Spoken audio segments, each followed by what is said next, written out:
Every Magic player is excited by finding the unexpected.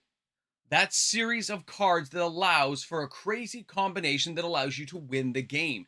And that, of course, leads to unexpected price surges in many Magic the Gathering cards. And in today's video, we are taking a look at some of those unexpected surges we saw this year and where they are now.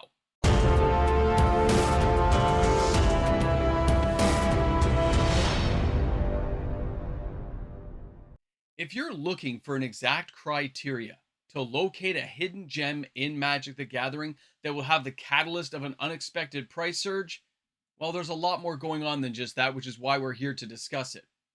Welcome back, everyone. MTG Moxman here. Thank you again for hanging out with me for another video today. And yeah, we are talking about some of the unexpected price surges we saw in the secondary market for Magic the Gathering cards. If it was as easy as just being able to find a card, put a combination together, and it was worth a lot of money, everyone would be doing it. But instead, it usually gets found out unexpectedly. Word slowly spreads along the grapevine. It gets found out by a few bigger people. The market noise starts to be created. And when I talk about being created, it means it shows up on some forum. A few other people try out the idea that you have now exposed. And eventually you're going to have a lot of FOMO and that event. When that event happens, that's when people start hitting TCG Player, eBay, Card Kingdoms, and they start buying this card out en masse. And that secondary market price surge just goes through the roof, usually for a very, very finite period of time before things settle down and everyone looks for the next big thing. And it happened numerous times this year, but it doesn't happen hundreds of times. It happens a couple of times. We're going to highlight a few of these cards. We're going to look at where these cards were going. We're going to see where they are now and talk about the possibility that these cards will come back around again, because sometimes these FOMO events on these combinations become renewed with the interest after another new card is introduced into the possible combination stream. It usually happens when Wizards of the Coast creates a new card or a new card mechanic. And that's where the combinations first get born. Then they get exploited and exposed to the mass populace. You have YouTube content creators talking about them. You have MTG finance people focusing in on the prices. And then the FOMO event again of players wanting to get in on the action and try it out for themselves. If you don't believe me, just take a moment to look at some of the cards I'm going to share with you and tell me if you were involved with any of these cards this year. Let's start out with the first one. The first card we're going to talk about is Paradigm Shift from Weatherlight. This card has been as high as $40, and it's been losing value ever since. Way back in 2020 to 2021, this thing was a darling. Things changed around. When you look at Paradigm Shift as a sorcery, 2 casting cost, low casting cost. That's kind of one of those things you're looking for, right? A low casting card that has good wording.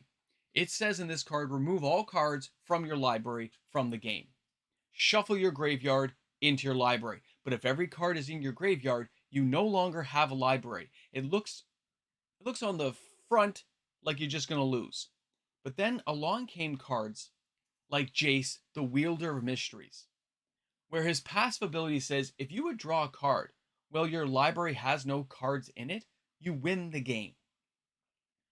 Now, would that card be as effective without Paradigm Shift? Well, it doesn't matter because they go together. The combination was located, found, exploited, and people dove in on it. The card went through the roof. Remember, Jace is from the, of course, War of the Spark. But then we also had earlier ones like Thassa's Oracle, hated by millions of Magic players everywhere. But Thassa's Oracle came along and could do the same thing. These combinations led this card to spike in value. But after it was exploited, after players knew about it, the money moved on. The market calmed down. And the combination is readily available. And it's going to cost you a fraction of what people paid in 2021. But that event is what mattered. The event that spiked the card, that had people talking about it and brought everyone around.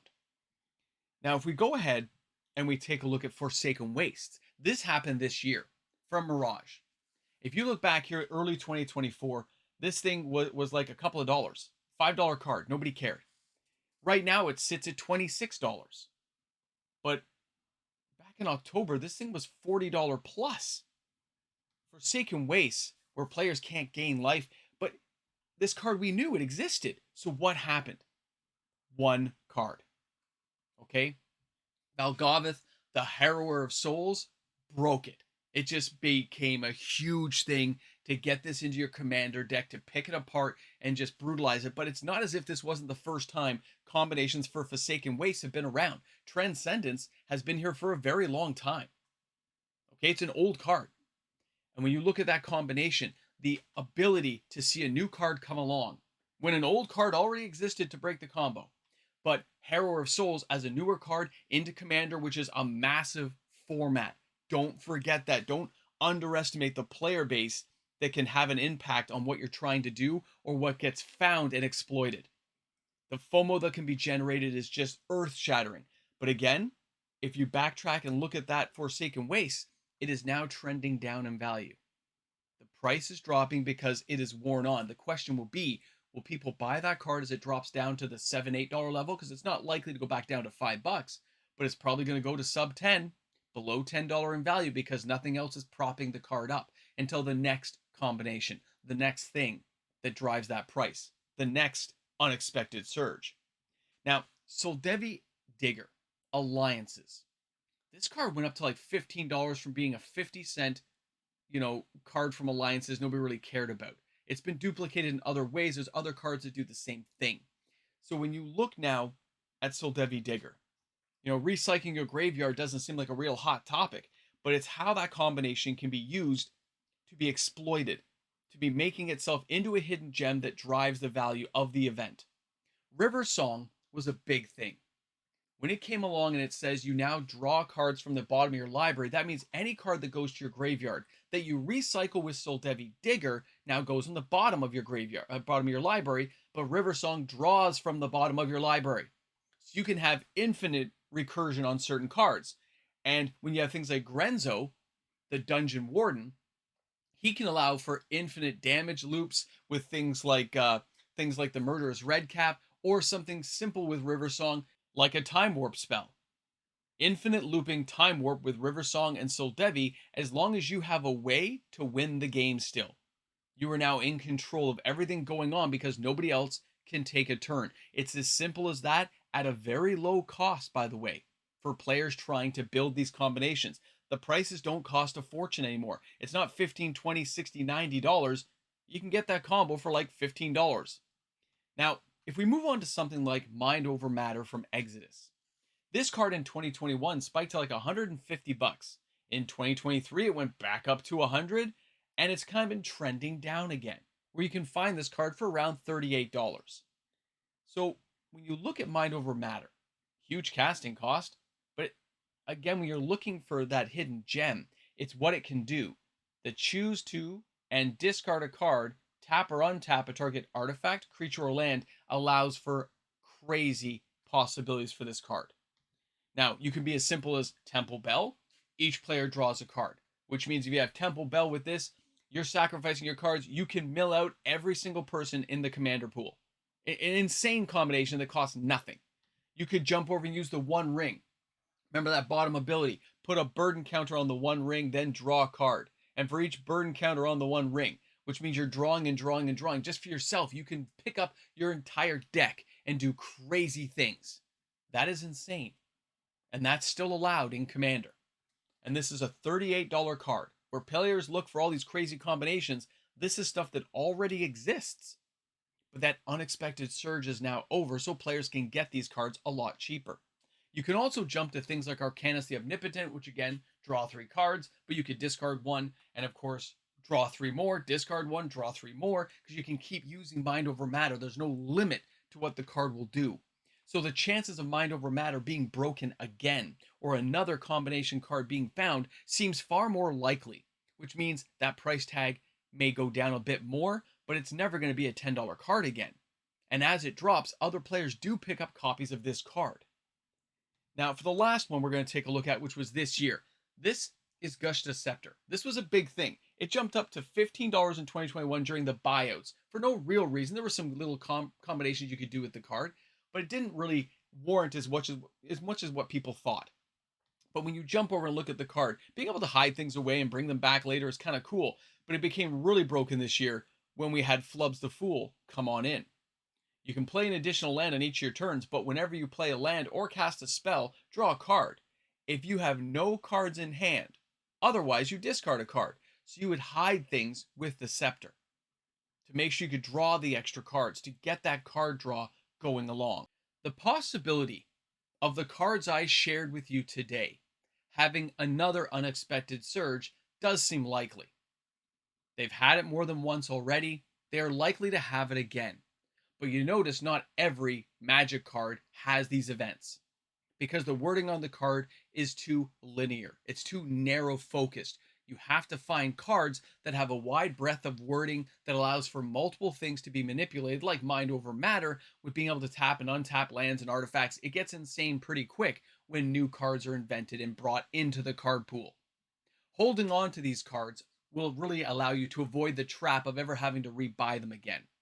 But a lot of players have now realized as the cards fall in price, buying a few extra copies can actually allow you to come out ahead in the long term of looking at this as a speculative investment event where you're hoping to cash in at the next time that one of these cards has that unexpected surge. And being prepared and looking at the cards that you think are going to find its way to the top means looking for that particular wording, looking for cards that either don't have a lot of reprintings. They don't have to be reserve list cards, but you don't want to see a lot of printings on those cards, and you want to see a wide range of formats in which these cards get played in, Commander being the most important still. Either way, I want to thank you guys for coming out and hanging out with me today for the video. I hope you had a blast while you were here. Share your experiences. Put some comments down, some of these crazy combination things you've done, seen, or been a part of. I can't wait to read the comments. Thanks again for hanging out, and I will see you all tomorrow with another video.